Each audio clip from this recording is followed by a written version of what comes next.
Well, Marymount professor Michael Genovese joins us now to help us work through all that has happened this week. Good morning, Professor. Thank you so much for being here. We appreciate your time. Thank you. Let's first start with what we just saw. President Obama back in campaign mode, of course, in Anaheim today, campaigning for several congressional Democratic seats. What kind of star power do you think he can give these candidates? Well, the Democrats need star power. They don't have really many people who are of that stature. And so he's kind of the face and the voice of the party. And I think he was speaking yesterday to two audiences. One, the Democrats, in a simple message, vote.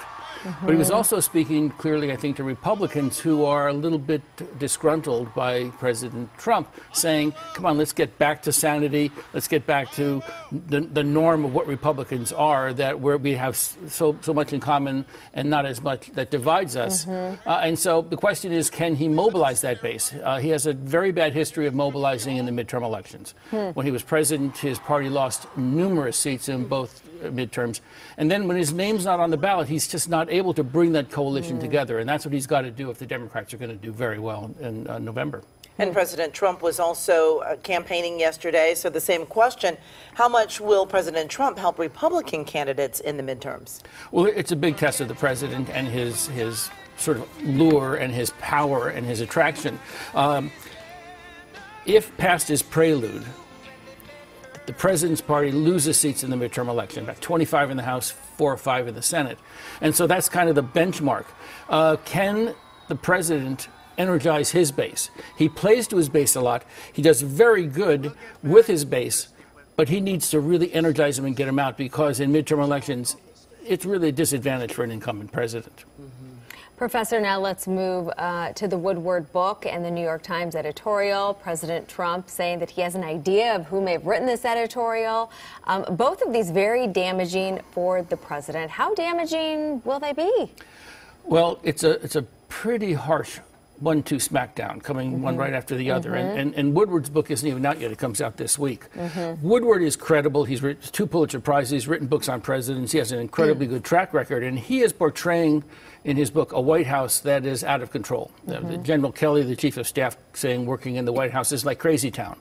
General Mattis talks about how the president has the intellect of a 5th or 6th grader. And Gary Cohn, the former economic advisor, said that he stole a paper from the president's desk so that he wouldn't sign it. And so that's insubordination. It's not supposed to be like that. The New York Times editorial reinforces that. It reinforces the worst fears people have. And the president said, well, that's a function of the deep state conspiracy against me. But it's not the deep state. The president picked whoever wrote that New York Times article. And so it's a problem for the president. He's not able to control his own administration. The people who work for him are beginning to undermine him in what people are calling a soft coup. Now, Brett Kavanaugh is in the midst of a contentious confirmation hearing. Have the Democrats actually put a dent in his prospects? And what are you thinking the key issues of contention are? And do you think he'll actually win that confirmation? Well, the hearings last week were protracted boredom, followed by more protracted boredom, followed by the occasional interesting comment. But that's because Judge Kavanaugh was following the confirmation playbook. Be non-committal, say as little as possible, and don't say anything that'll get you in trouble. The Democrats kept trying to put a dent in that. I think they were largely unable to do so.